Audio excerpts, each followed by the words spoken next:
And welcome back, everyone, to What If Midoriya Had a President Mike-like quirk? God, say that sentence 5 times. Says President Mike-like quirk. Yeah, I can't even do it after one. President Mike-like quirk. Yeah, all those K's and Q's sound very similar. Quirk. Anywho, last time in the What If, Midoriya had actually beaten Bakugo outright, only because Midoriya was able to outsmart Bakugo and get in a position where his quirk would overwhelm Bakugo. As I kind of said in the last one, in a enclosed space with not a lot of places to move around, Midoriya's quirk wins out over Bakugo. But if Bakugo has enough room to move around and be avoiding any serious attacks from Midoriya, Bakugo's most likely going to win that. Also, Bakugo's just the better, hand-to-hand fighter. But we catch up after the fact. Now, the little slice of life stuff between here and the USJ stuff, I never really cover unless there's a drastic personality change to Deku, and even then, the only thing we really focused on was the class president shit. So and in this version, there isn't even a scenario where All Might and Midoriya are kind of talking with each other. All Might in the last part, did go visit Night Eye, saying that, yeah, I may have found a candidate, but I got to be sure about this kid. And I appreciate, and basically saying, I appreciate you and everything you did and everything you're trying to do for me, but that doesn't mean you get to basically control the scenario. It just you left on on some shaky terms.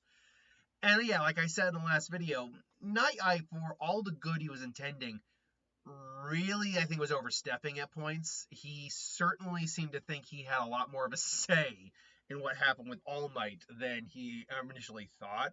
Yeah, he should still have a say. He's a close friend. He was a sidekick, but that doesn't mean you get to dictate how All Might lives his life. That's not how that works. Regardless, we would instead catch up to the bus ride to the USJ. Everyone's talking about their quirks, how they're awesome, how they are. Midoriya mentions how his quirk mirrors a lot of President Mike's quirk, although from what I understand, my quirk does function a little differently.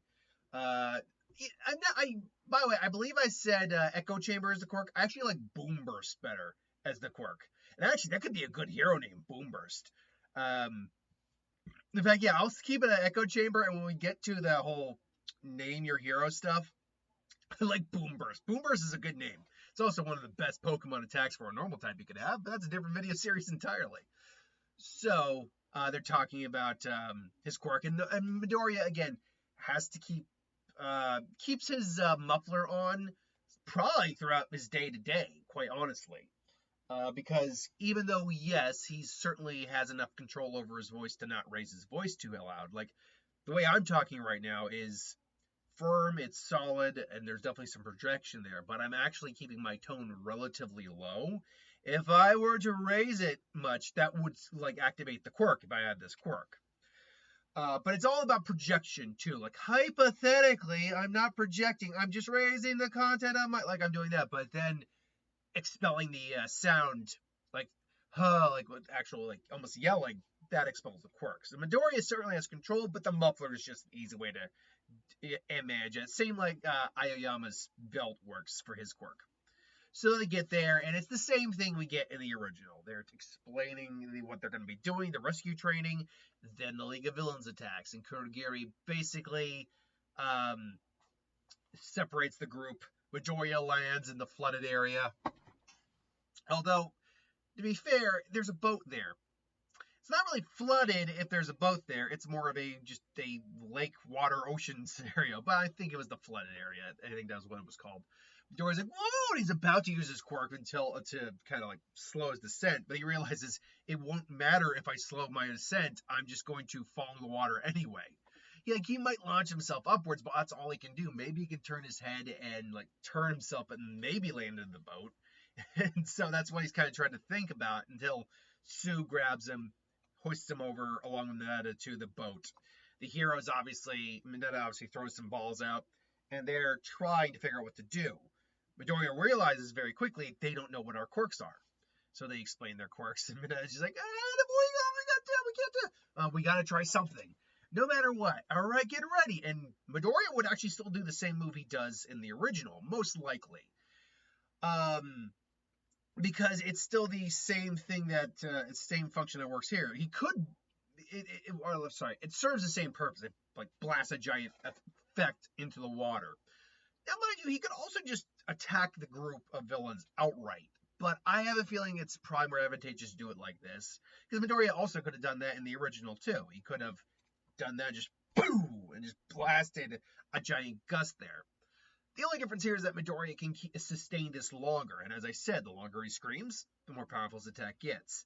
So Midoriya, gets hoisted up or jumps up into the air. Maybe a little help with Sue using her tongue. And just, oh god! And not only that, people's ears are like, they're like just going nuts because water transmits sound very well. So Mineta, eat my sticky balls! So Mineta, despite being probably the least or at least among the least popular characters in the series, does still get a couple moments here and there. Particularly his fight with Night Eye is pretty decent, and this little moment here is pretty good too. And so obviously Sue gets them out of there. They land on the shore, and obviously Shigaraki comes to decay Sue, only for Shigaraki to be, you're so cool, erase her head, and then get away from him. It's like, no, Mo, please, kid, you really think now? This is important because initially, Deku tried to attack Shigaraki, and I believe he did, and Nomu got in the way. He saw the attack coming and just said, Nomu. Here, though, he's going to attack him, and he doesn't even really have to rush in, although he might get a little closer to get more effectiveness out of his attack. It's like get away from her! It's like, Nomu. Nomu, take care of it. And the question is, would Midoriya's attack be able to hurt Nomu? Nomu has a shock absorption quirk added into his genetic makeup. So, like, any of the kinetic force wouldn't do much. However, we know that his ability is shock absorption, not nullification. That means there's a limit he can take, right? I'll just have to force you beyond that, or make you exceed that limit and force you to submit. But yeah. Plus, it's a sound-based projectile that doesn't work the same way as just a straight, like, punch would. So I imagine after a while, like, the stronger it gets, it might actually force Nomu back. And even Shigaraki's like, yeah, wait, so this kid's got some sort of, it's like, this kid's like President Mike. No, it's different. It's getting louder. And Midoriya's now starting to go a little bit red. Like, he's really putting everything he can into this. It just, like, and finally just gives out. But he went so hard on there, I mean, even like Shigaraki is just like Shigaraki ends up getting blown back, and even the Nomu, for what it's worth, isn't like hurt or anything, but the force was still enough to literally blow him off his feet. Like it's kind of like getting hit with a shockwave. Like the Nomu in theory could like take the hit, but that doesn't mean the force just stop. The force is stopped. I guess it kind of does, but not. It's different from getting like a straight kinetic punch to feeling like the force of a shockwave. There is a difference in those kinetic energies and how they work. And Midoriya also was using sound, and that's something that Nomu probably didn't have a quirk advantage against, as far as we can tell. The Nomu, I mean, mind you, Nomu's kind of brainless. He can't talk or anything, just take commands. But we know some of the Nomu did have enhancements, like sensory enhancements. Most likely the ones in the lab. This Nomu most likely didn't. So it's very likely that even though he can take a lot of the brunt of the attack, the minute his ears start to really either Nomu's like he's trying to attack Midoriya, but it just keeps getting louder and he can't push. He's about to grab him, but his eardrums basically burst at that point and just goes flying back. Now, mind you, he has an enhanced regeneration factor, so that is very minimal in terms of what it means, but still, like, it's enough that, you know, it rattles the Nomu. Unfortunately, Midoriya is now just like, like he can barely muster up a scream. Like he needs to regain his breath, and his throat is sore as hell, but it doesn't mean he won't do it again if he doesn't have to. But well, and maybe even one of Shigaraki's eardrums is kind of blown out temporarily, but his other one he was barely able to say, you son of a, my ear, I can't hear. You, you really are, you're something annoying, aren't you, huh? Midoriya's just staring him down. Won't let you hurt my friends. It's like, Midoriya. It's like, don't worry, Sue, I got you. Now, mind you, a lot of this, at this point, they usually call her Asui, but she says, call me Sue. My friend should call me Sue. And I think it's shorter, and he just calls her Sue. So, Minetta's just like, Midoriya. It's like, Nomu, wipe him out, Nomu. And then, obviously, that's when All Might shows up. Never fear, for I am here. And that whole scenario goes the same. So, with that being said, we lead up into the aftermath. Now, Midoriya probably doesn't try to help All Might in this case. I mean, he might try to help All Might, but he wouldn't help him out of knowing that All Might has a weakness. He'd just help him out of being Midoriya. And so, All Might is still like, you knew that was dangerous. That was reckless of you, Midoriya. Still, though, I appreciate your heroism,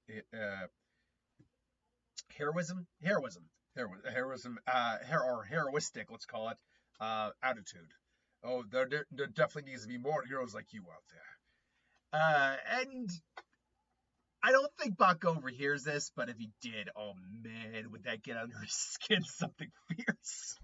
And obviously, Recovery Girl helps Midoriya's throat recover, gives him some candy. Someone said that the candy was basically kind of like, see, that's what said it helps them recover because it uses their own energy. That's what I was assuming it was something like that, like the candy is used to help quicken the process of healing. But I wasn't 100% certain on that. With that said, after the fact, All Might is keeping an eye on Midoriya a bit more. It's like, the boy's good, but this Mirio, he looks like a promising candidate too. He has the right attitude, and his quirk is quite impressive indeed. It could be even enhanced even further with One for All. Which, by the way, what would an awakened version of that Mirio's quirk look like? My guess is it'd kind of be like an awakened Devil Fruit thing, where he makes anything he touches intangible. Because his quirk really only works, I believe, on him and material he wears. Mind you, the material he wears usually is made of his hair, or has parts of his hair made in there. That's why it's able to phase as well. But yeah, I would imagine it would be able to, an evolution of his quirk is essentially, I can make anything phase. So hypothetically, that's what All for One would do with that quirk, which then makes him one of the most busted SOBs in the entire series. Because there would be literally no one who would be able to touch him at all.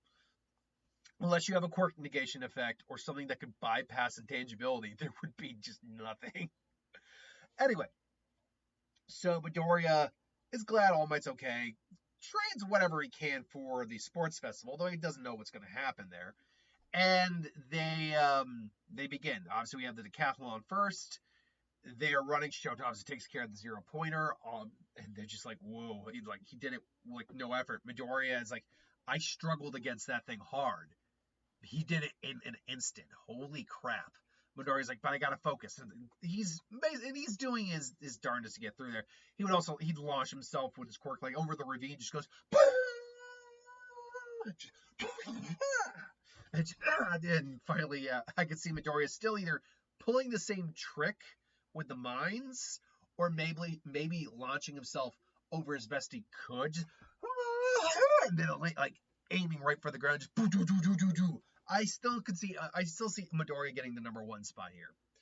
Then with the cavalry battle, I think I remember this time. Would Midoriya's quirk help him here? Remember, he can do it concentrated shots too, so he can go like or like firing like sound bullets. But again, the key to his quirk is obviously the longer he yells or shouts or whatever, the stronger it gets. So it's really like base level attack, but it's enough to throw people off their game, certainly. I would also say this, because he has a range attack that can kind of keep people at bay, this would make Ida trying to snag that headband more difficult. because he knows they're basically trying to come and go for number one. So Midoriya's immediate reaction would be to, it's like, get ready, Midoriya.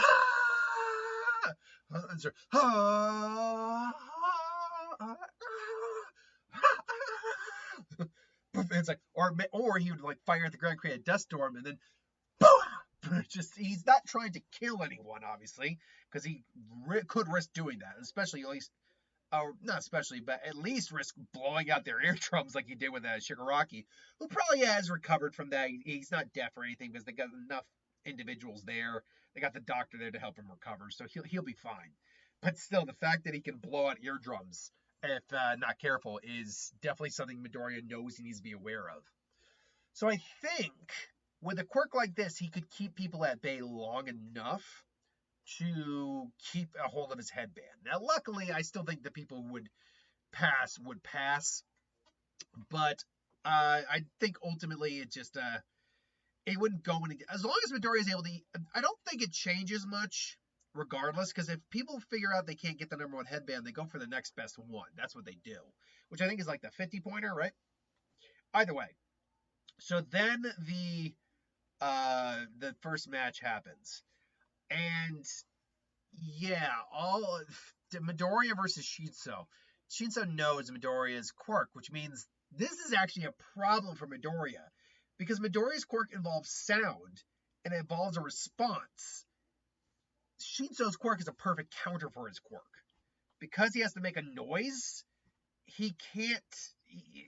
I mean, as far as I know, you have to like at least verbally respond to the quirk, or at least audibly respond to the quirk. If you do that, then yeah, he's got you, and that's how his quirk works, Midoriya's. So the minute he tries to yell, he didn't realize that would get him caught. And unfortunately, without Midoriya, as far as I know, you can theoretically circumvent the quirk by Shinso's quirk by not by doing something within the vein of what is said, but not exactly. For example, let's use Jessica Jones, for example. When Kilgrave, Purple Man, David Tennant, tells, I can't remember her name, Trish, to put a bullet in her head. She's trying to put the bullet in her head. She's literally trying to force it in her head. She can't stop. But then Jessica says, open your mouth. She puts it in her mouth. There. You just put a bullet in your head. It's in your head. It's in your mouth. You just did what he said. And it worked. So there are ways to circumvent what Shinso's saying. But the problem here is that Midoriya does not have a way to just circumvent what he's saying. But as long as Midoriya is doing what he's doing, he can do other things. For example, Midoriya could still hypothetically scream if he's under mind control and just doing what he said in terms of walk out of the ring. He didn't say don't scream. Midoriya can still do that, which means even though he's under his control, he just looks down as he's walking. And Midoriya just bops him out of the ring. Unfortunately, though, this would also maybe result in him, unless he's like continually screaming, he's got to do it like a. I was like, what? It just hits Shinso, and he goes flying right into Shinso and knocks his ass out of the ring that way. That, or he could maybe, force himself to stay in the ring, even like he's fighting against his own like quirk, and maybe the strain of that could knock him out of the effects of Shinso's quirk. Are there avenues that Midoriya can get out of this? Yes, there are avenues. Is it likely? That's a tough one. Like, would Midoriya have the wherewithal of mind to know to scream and at least launch himself towards Shinso?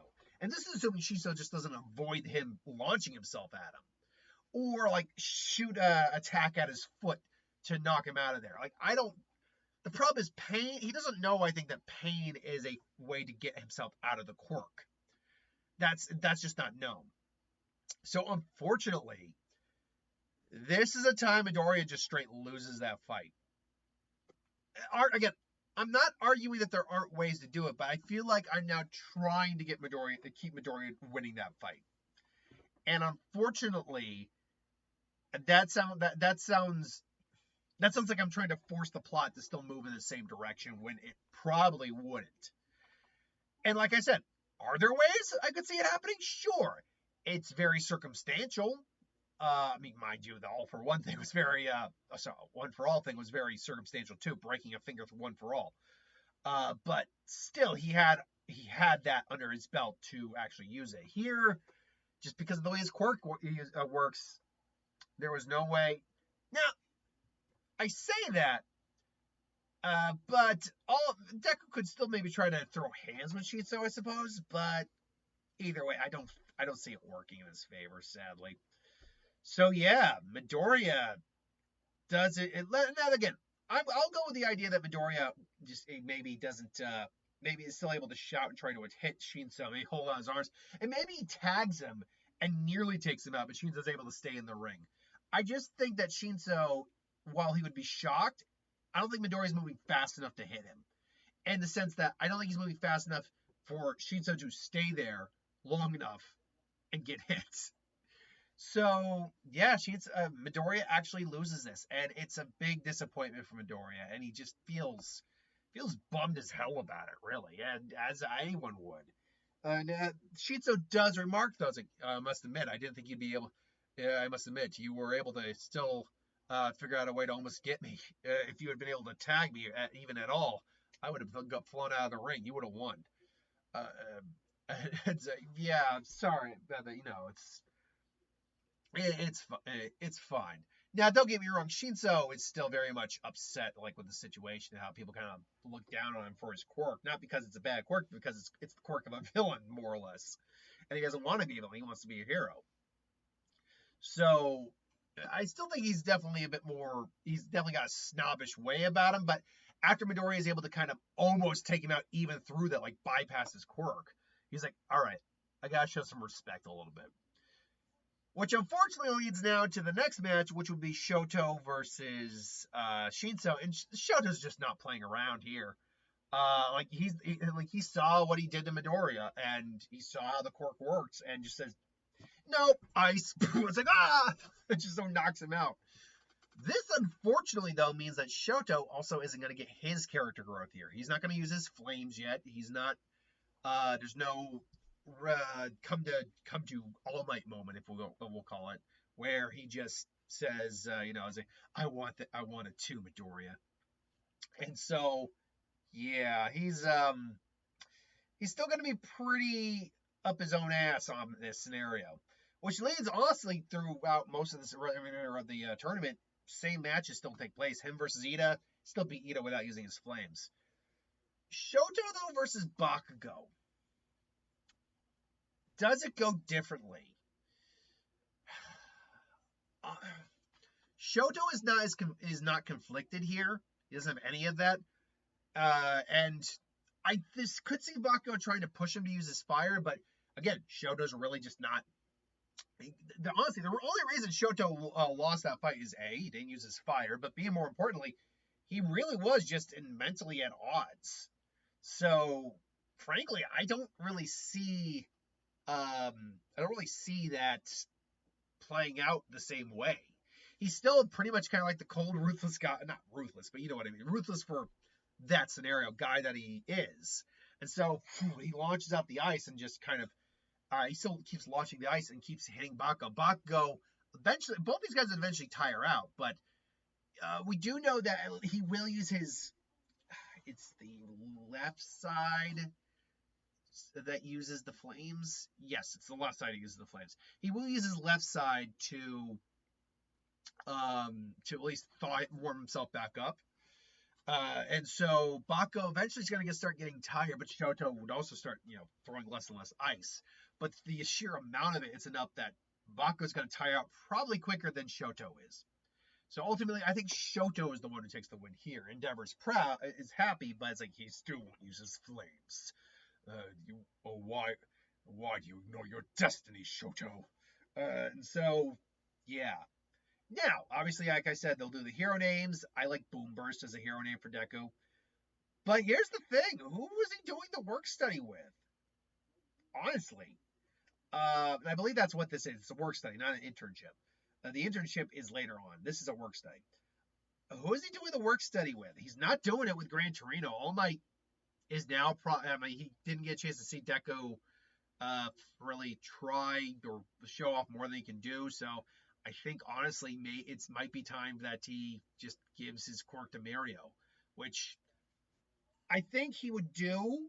But we're gonna save that for when he for a little later on. I think it happens probably after. Maybe probably right around now. Like he visits Night Eye and says, unfortunately, the future the candidate I had didn't work out. So I'm sorry to hear that, Night Eye. All Might, and All Might probably just give him a little. You really mean that, or you were just happy I finally came around? And to which, admittedly, Night is like, look, I won't deny that I'm happy you're going with the choice I made, but that doesn't mean I'm happy to see you, find or to see you not succeed. I've only ever wanted the best for you, All Might. And see, this is I think where I could maybe take a little accountability, where he's like, yes, I've only ever been concerned about you. Maybe I did go about it the wrong way. I'm sorry for that. I honestly am. You are my idol. You are my hero, and I've just wanted what's best for you over the years. And All Might's like, it's fine. All right then. Let's meet this kid. It's like Mary, all right, All Might, and he explains that, and he passes all for one for all, to Mario. Now then, work study.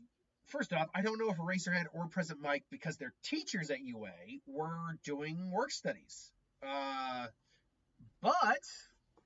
I mean, honestly, it would make sense because right now the kids aren't in school, so it would make sense that you could do a work study with Eraserhead or President Mike. So even though Midoriya looks at people asking for him, he's like, no, there's not really anyone. Then he sees, wait a minute, President Mike's like, all right, kid, it's so good to find another singer like myself. We're gonna have a hell of a time. Now, this is not gonna end well in part 3. Because as I've always said, as long as Midoriya is in the city, he should be able to help find Ida. Now, could I make it so they're in the city?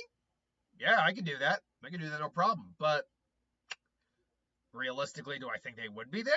Because, I mean, like, Ochako's not there. Most of all the other students are not there. So, yeah, I don't think it's really, and we know he wasn't there back when Stain was caught. This isn't going to end well for Ida, which means we're taking a pretty big dip from the original story. So anyway, we'll get to that when we get to that. Not next week, mind you, because next week is just June again. But I gotta double check when my week of is this good June. So we got the regular week starting next week, starting tomorrow really. But I mean, tomorrow's gonna be the speed run. It will be the 3rd full week of June. That's when it will be. And so yeah, that's when you'll get the week of What If, and we'll be, I mean, don't get me wrong, next Saturday we'll be doing more of this, but yeah, keep an eye out. Anyway, until then, thanks for watching. Hope you enjoyed. See you next time.